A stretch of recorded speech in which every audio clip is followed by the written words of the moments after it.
All right, the second half of the year started off with a little bit of a bang. Good rally coming out of this weekend news of trade talks being renewed.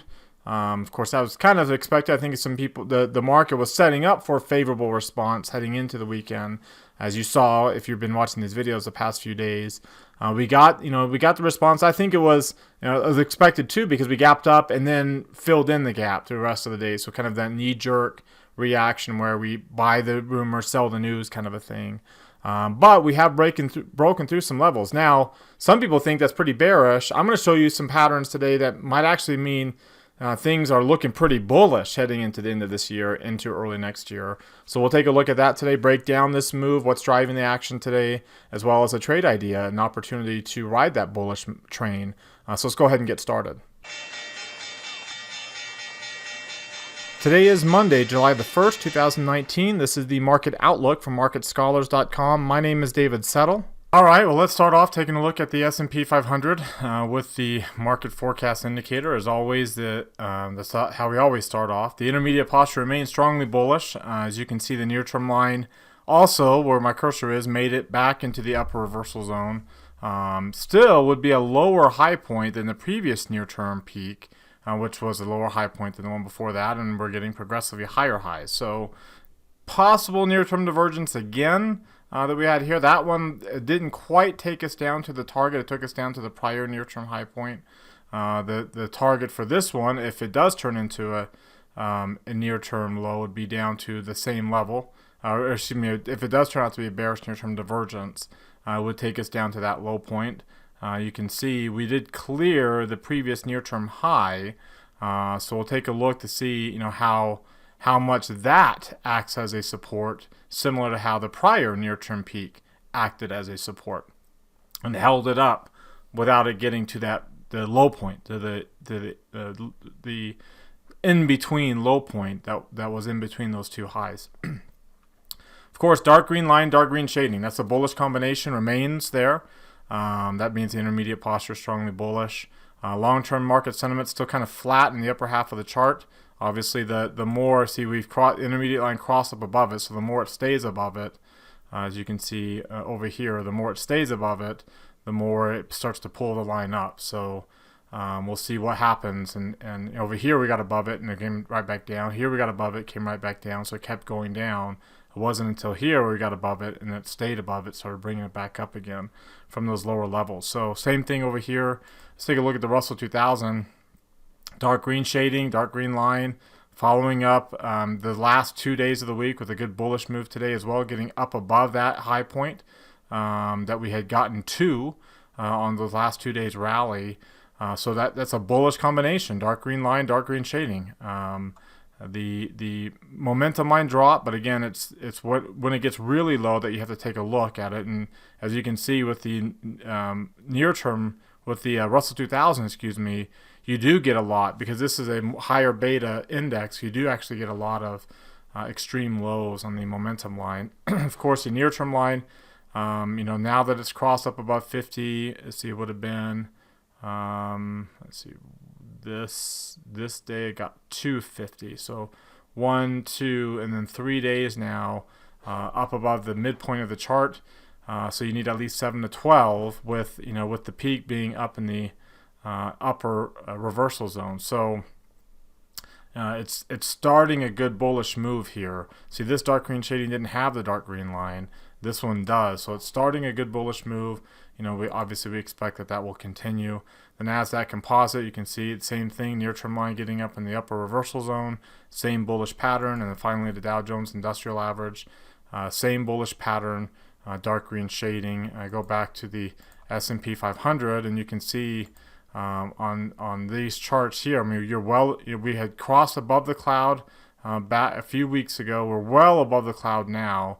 The blue line almost has crossed through the cloud. See, first you get the price. In this case, we got the price and the green line crossing above at the same time. Then the blue line came afterwards. Here we got the price, and then the green line came across the next day, and then the blue line's coming is right where my cursor is. And you can see how this Fibonacci fan and retracement level, that crossing kind of held for support as we pulled back held for support on the bounce back up. We'll go ahead and get rid of that now since it's not as relevant anymore. And then finally take a look at the trend strength indicators that we like to look at, and let's go to the daily chart. See, for the weekly chart, you'll see that we have a moderate trend going on here. Strong, getting above 80 and above 5 on these indicators respectively would be a strong bullish posture, and those can last for quite a while. On the daily chart, if I were to go to the daily chart, we have a moderate trend developing there as well, and you can see, strong bullish trends can last for quite a while. The bearish trends don't last nearly as long because they, things fall faster and harder. And here was a, somewhat of a bearish trend we got there. But you can see we got back to noise, and then, with this bounce developing a new trend again, and we'll see how long this trend lasts. One more thing here, taking a look at the DMI indicators. Here we go. We'll go to the DMI indicators for the SPX. Again, the combination that we like to see is the blue line above 20 when you're bullish, the blue line above 20, because that's what the posture is. So that's what we're looking for, confirmation of what we see, as well as any signs that what we see may change. So the blue line we're looking for to be above 25, and it is. The orange line you look for it to be below 20, and it just barely got back below 20 here. And see, you can see we had a good bullish move here, but the orange line never really dropped until this last run. That's when you have a good trend, when you're above 25 on the blue and below 20 like this on the orange. If I were to go back a couple of years, you can see, over here, for example, where you really were bullish and we dropped below 20. And then over here, you can kind of see we were bullish for a while, but the volatility got you below 20 and got you right back up, got you below 20, got you right back up.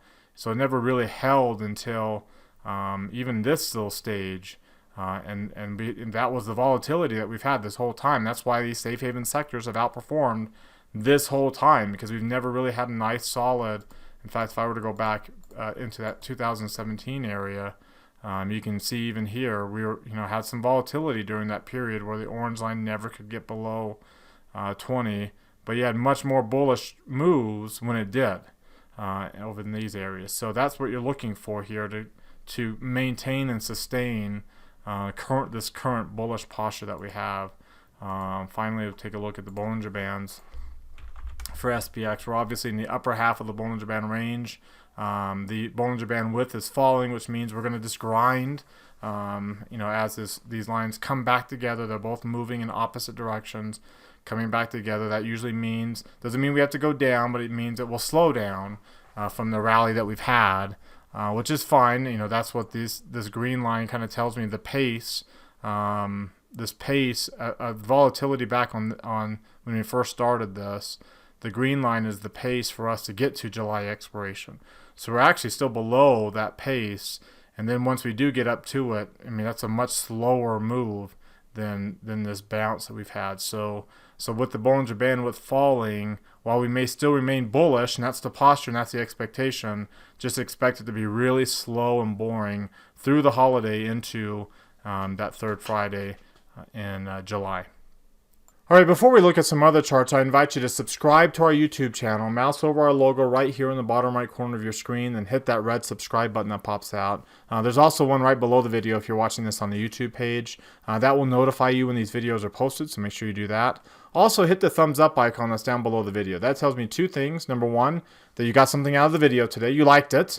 Number two, that you want me to do it or Brandon to do it again tomorrow. It's a really easy way to give us feedback. It's the only way to give us feedback. We check it every day. So if you like these videos and you want us to do these again, keep doing these. The way you let us know is one click. You can do it right now while you're watching. That we benefit from that because we see what you're thinking. We also benefit from that because that tells YouTube that this is a good video. The more engagement these videos get from you all, the more that they'll suggest the video to other people that watch these kinds of videos. So we benefit both ways there, and we really appreciate those who do click that thumbs up day in and day out. Also, while you're down there, comment what stood out to you from today's video. What did you get out of it? Comment down below so that people who come for the first time can kind of see what they can expect to get when they watch the video. Also, join our daily Market Outlook email list. There's a link popping out top right corner of your screen. Click that link to subscribe. Follow me on Twitter for more content like this in between videos from day to day. And then join our Market Outlook community that we've created on Facebook. We also invite you to subscribe to our website. You can do that for free by clicking on this icon right here that takes you to our subscribe page. And that it's free to do, very easy to also subscribe you to our email list, so you can kill two birds with one stone.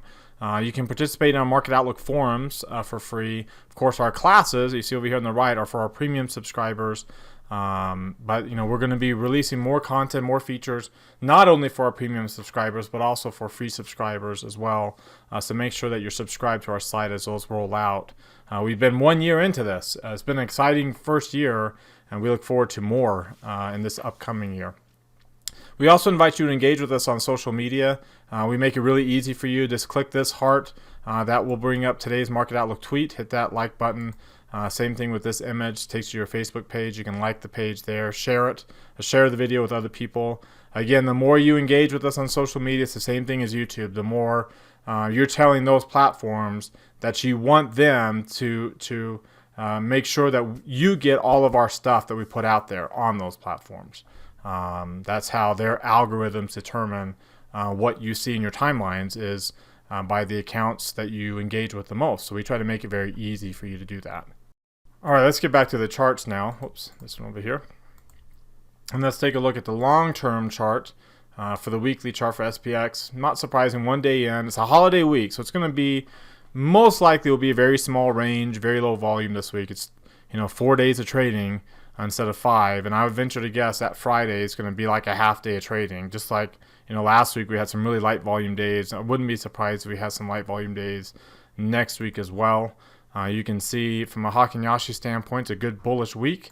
We got to new highs, right? So you can see we got the high here. So we got to new highs. That's a good sign. And again, as long as we continue to push higher, you can see we're trading at 29.64. So off of that high point, the midpoint of this range, 29.14 is where we open. 29.66 as of right now is the close. So that's about a 52 point. So add on 26 points to 29.14, and you're looking at about 29.30. Let's see, 29.40. 29.40 would be the open for next week's candle as it stands. So we're 24 points above that. So the further away we trade from 29.40, the more likely next week's candle, Hakinyashu candle, will continue to be bullish. Remember, we expect 4 to 13 of these, right? Because the intermediate run that we typically get is 1 to 3 months. So that's about 4 to 13 weeks. So we've got 4 now. So we're on a good 1 month rally. Again, that's with this intermediate line crossing up above 50 here, which it did back in early June. So we're, by the end of this week, we'll be a month into this intermediate rally that we expect. Again, probably will last closer to about the 2 to 3 month mark because we are still relatively early in this market sentiment run. We're just on our second intermediate run. It's those third, fourth, fifth runs that you actually expect to be closer to 1 month in that range. We've had other runs, especially the one that ended January 2018. It was a 5-month run, and you saw the volatility that created. So we don't want that. This one was a 4-month run, but it was right. It's the first intermediate rally, so sometimes those can be a little bit longer. But even that produced, an uncomfortable pullback for a lot of people. It produced a bullish signal that we don't get very often, hardly at all. Especially when you can look at the weekly and the monthly charts as well. All right, now let's take a look at the 3 green arrows. Of course, we're back to, we're almost back to 3 green arrows. We got the one on the MACD. The stochastics is turning around. This is what it looks like in the 2-line version. The MACD is above its line, but pretty high. Again, expect it to grind its way towards zero. You have the initial surge to pretty high levels, and then it just grinds its way lower. It doesn't usually V-top like it V-bottoms. The MACD does. And the stochastics, you can see, is lower and still needs to get above its moving average, working its way in that direction. Finally, let's take a look at the intraday chart. And you can see we gapped up, and the gap mostly got filled. We did come down to last week's high point, which was Monday's high, and used it for support and bounced off of it at the end of the day today. So we'll see how much that holds as a support going into next week. You see the purple line is this week's Hakunashi Open, so which happens to be right around last week's low point. So we'd have to hold that for a support to avoid getting the long lower shadow or any kind of lower shadow that would suggest a transition that this intermediate run might be done with. Of course, again, that's also last week's low. You can see we're well off the midpoint, so we can pull back down in that area on any kind of near-term run and still be fine. Now, granted, this near-term rally is just starting, so I don't expect that will happen like this week. The intermediate line just barely got above 50, the near-term line just barely got above 50 yesterday or Friday. So we're only 2 days in with the near-term line getting above 80. So again, the expectation is 7 to 12 days. So I don't expect that will pull back here this week. But I wouldn't be surprised if we didn't at least just kind of slowly work our way towards. Remember, we are, if we go back to that Bollinger Band, eventually, here we go. We are up above the value area. So this little breakout move we got today got us, there is no volume up here. So there's not a whole lot of supply above us that would hold us back. So that's a good sign for SPY. If you look at IWM with the same value, we are through the point of control and we're getting through this large node area that we have. So once you break through this area, you'll have a little bit of resistance at 161 3/4, but mainly there's not going to be any significant resistance until you get to 168 into this area. So even that's got a nice good, even that shows that there's a lot of potential to the upside with IWM as we break through volume resistance for these major indexes. Take a look at the range today. You have to keep in mind that the gap. So we closed at 293, exactly 293 on Friday. Today's low was 294 1/3. So you've got a point and a third that we have to add to that. So you're looking at about 3 3/4 points roughly, maybe a little bit more as a range. So that's a pretty decent range. You're getting through a high point, so that's a pretty decent range and above average volume, 80 million shares trading hands. It's not high volume, but it is above average. 79 million's right, in this area, so it's still relatively low compared to the 52-week range. And the 3.75 plus, that's still relatively low too. So now again, you get up into this area and you get up in this area, those are bearish volumes and ranges.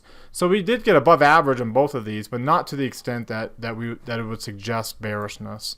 And of course, the volatility chart, now that we got that event out of the way, that's what held it up. So you can see we probably should have come down throughout last week, especially as we rallied those last couple of days, but we didn't because we had that weekend event. And you can see once it was done, boom, right down below 50, back in the neutral range. And of course, breaking below 90 here, no matter what it does up here, but breaking below 90 would get you into that bullish territory and now basically entrench you on that bullish trend. So to summarize, the market posture is bullish. We have a nice short-term bounce. We expect to be bullish through this week, which is typically seasonally a bullish week because of the holiday, right? The July 4th holiday usually is a bullish week, but expect low volumes because of the holiday. And the summer for that matter, and just expect us to grind higher. If you're looking to make some big-time directional moves to the upside, they probably won't profit very much in the short term because of the slow grind until you get more of a pickup in volatility. That's the nature of bull markets. They're boring. They're difficult to trade. That's why the nice, slow, patient trades, the trend trades, your long-term investing trades, they work out very well. And that's why, whenever you do make speculative directional trades like we have, we've been looking at them for the last couple of weeks during this pullback. That's when, when we first get these bounces, that's when they produce the biggest returns until they start to slow down. So now, I tweeted out earlier today that, a lot of times there's a lot of cash on the sidelines. A lot of times people look for dips to be able to put their money to work, and then they get the dips and they're too scared to put the money to work. And then by the time you bounce, now they're too scared to put their money to work now because they feel like it's gone too high.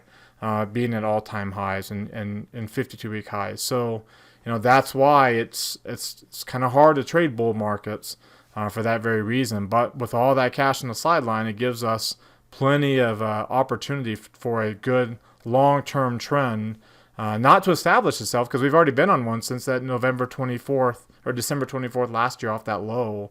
We started the trend there as we bounced off of that, and now we look to maintain that throughout probably the most of the rest of this year and into early part of next year.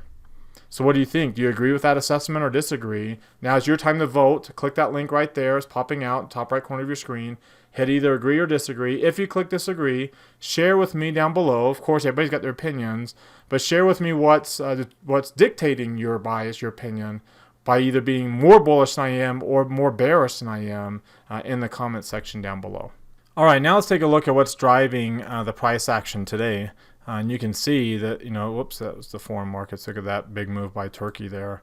Let's take a look at the asset class comparison. Crude oil had the biggest move. I mean, it started up higher. It finished today higher than anybody. Emerging markets also, again, they're tied together. Of course, it helps when the dollar is weak. So emerging markets actually performed really well despite the dollar actually being pretty darn bullish today. And that put a lot of pressure on gold. So gold's been very, very bullish. It's been bullish on this idea of this geopolitical concerns, whether it's trade wars or issues with Iran in the Middle East. Regardless, that's been really bought up pretty strongly, and a little bit of a sell-off today. So not trend-changing sell-off. If we take a look here, you can see we've had there's the pullback. That's today. We just barely started the new day on the futures contract. So that's actually today, most of today. So you can see the pullback. But you also see that's produced 2 red arrows, not even 3. And if you look at the market forecast for the gold contract, you can see we still got, we got the dark green line and we have light green shading. So we have a little bit of a bearish, about as weak of a bearish posture as you could possibly have. So not trend changing weakness. And if you take a look at crude oil, you can see it's above its moving average. That moving average hasn't turned up yet, so we kind of need to break out above 60 to really get this trend going to the upside. So that's a key level to watch.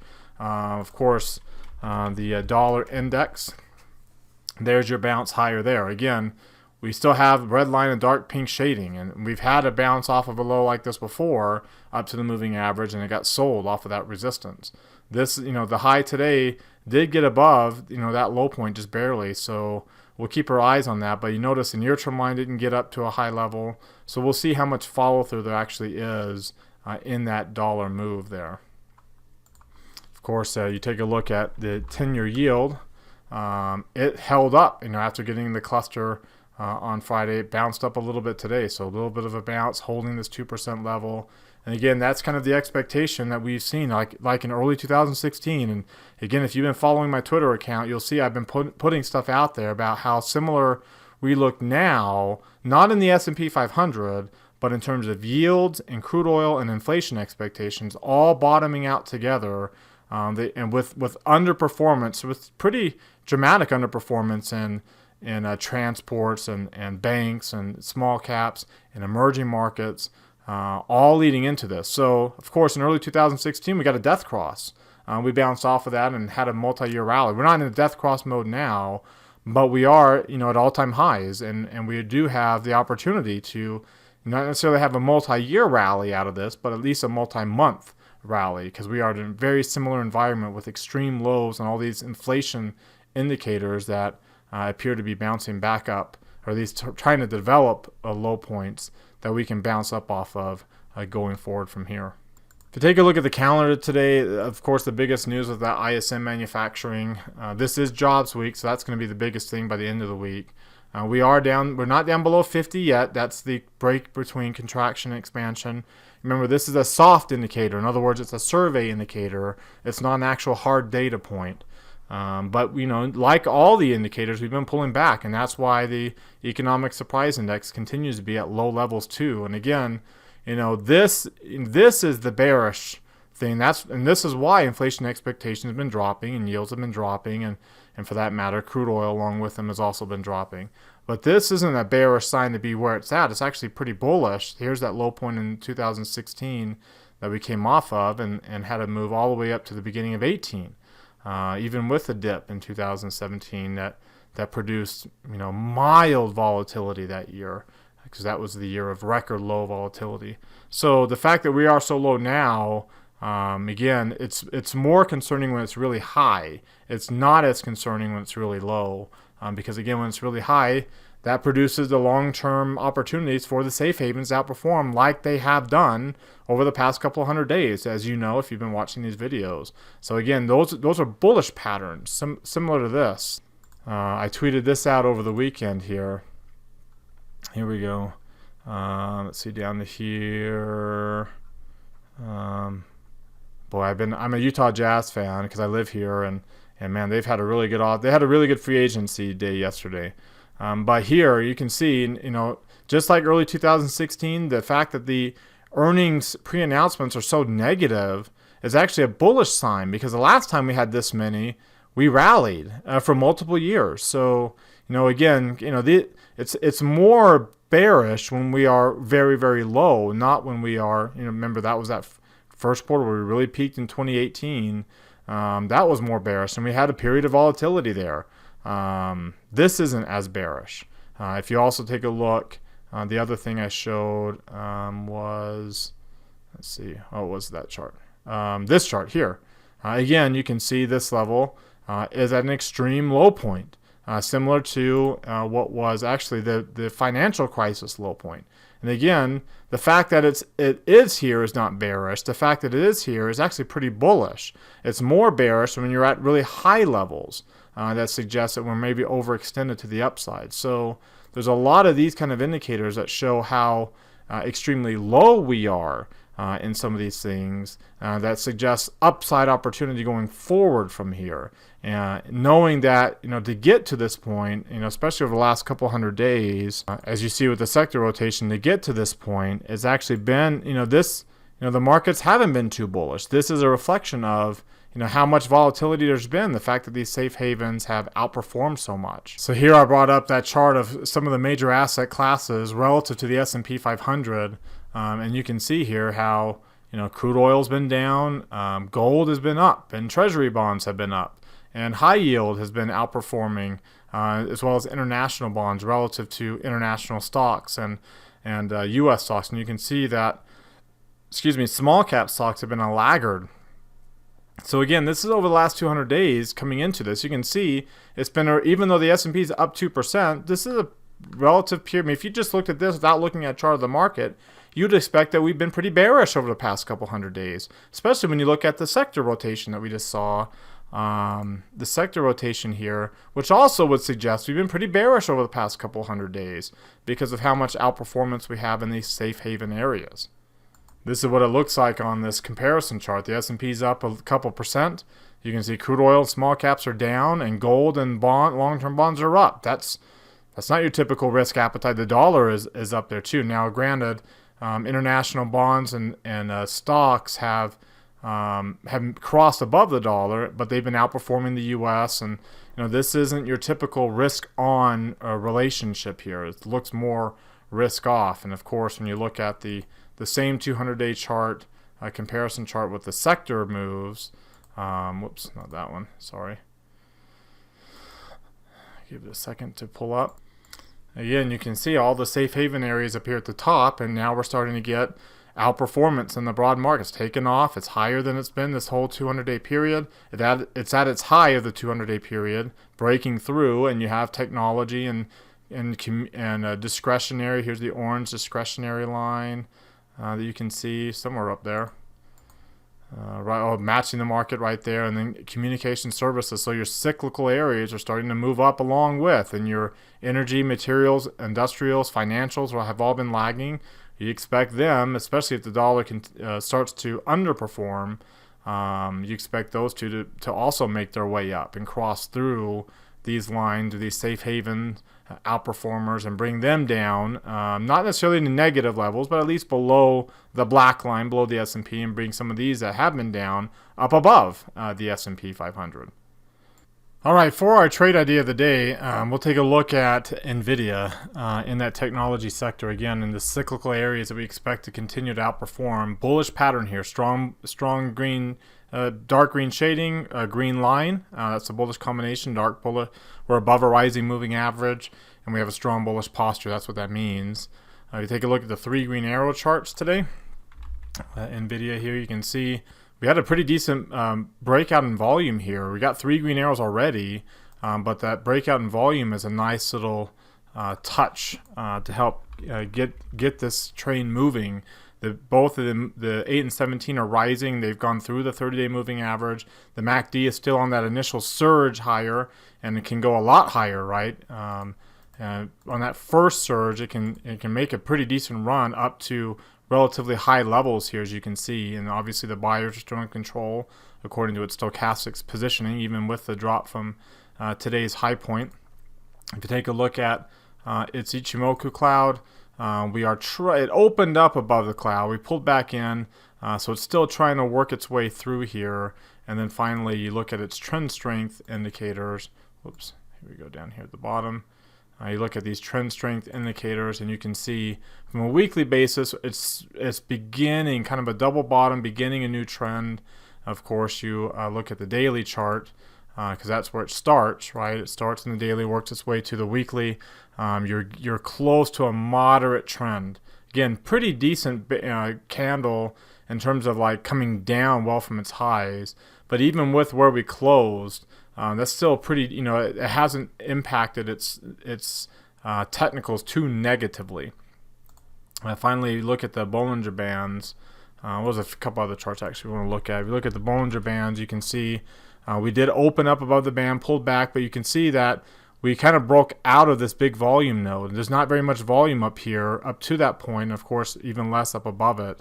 And then if I look at the DMI for Nvidia, again, we're well up above 25, getting up to this kind of really high level where we really get entrenched on a trend, and then obviously below 20, strongly below 20 on the negative. So this is a bullish pattern on the DMI, bullish patterns all around. Of course, pretty bearish candle today, and the nice thing is we can look at selling. Now, keep in mind that we do have earnings coming up right at August expiration. So if I bring up this Bollinger Band chart again, it's right there at the August expiration, just a day before, literally a day before. So this is going to be a trade that we want to make some kind of move, but not too much of a move. So we'll sell the 155 and buy the 150 to try to get at least $1.16 in credit. That's a 30% return on risk. So we're getting more than that, depending upon where you get filled in, around 135 bucks per contract. And of course, if we can get half of that before we get to that earnings, then we'll take it. We'll just move on without having to risk a big move. And knowing that but before now and then, we've got some pretty that blue line is where our break even is. We've got some pretty strong support right at that blue line. So it's not going to be easy to break back down below that. So we've got a lot of room to work with. We've got time, and then probably want to be out of it before that earnings expiration comes out, because it's going to be hard for time decay really to eat away at this too much. Volatility will stay high heading into earnings, so we're going to need a directional move to get this. And you can see, if it were to today just make, what would that be, $67.50 So it would have to get up to 180 today for that, and that mark comes down a little bit as time passes. Well, 180 is right there, so that's essentially where it would have to get to, and that's not very far to get us half of the maximum gain, which we can take, and then just move on to something else and not have to deal with that crazy gamma risk that we have right at the end of expiration. All right, well, that does us for today. You've heard from me now. Now I want to hear from you. Let's keep this conversation going in our Market Outlook forum on marketscholars.com. There's a link popping out right there. Click that link. Remember, you have to subscribe to our site to participate there. But if you have any questions or comments for me about what we discovered or what we discussed today in the video, or anything we didn't discuss that pertains to this topic, open up a new thread in that forum, and then that way we can keep this going, not just with me, but anybody else. Any other market scholars can also contribute to the conversation. You can also reply to anybody else's thread too, so keep that in mind. But let's keep this conversation going here. As always, thank you very much for watching. Remember to subscribe to our YouTube channel, hit that thumbs up icon, comment on the video down below, follow me on Twitter for more content in between videos from day to day, and then join our community on marketscholars.com, as well as the community we created on Facebook for the Market Outlook. As always, thank you again. Have a great rest of your evening, everybody, and we'll see you all next time.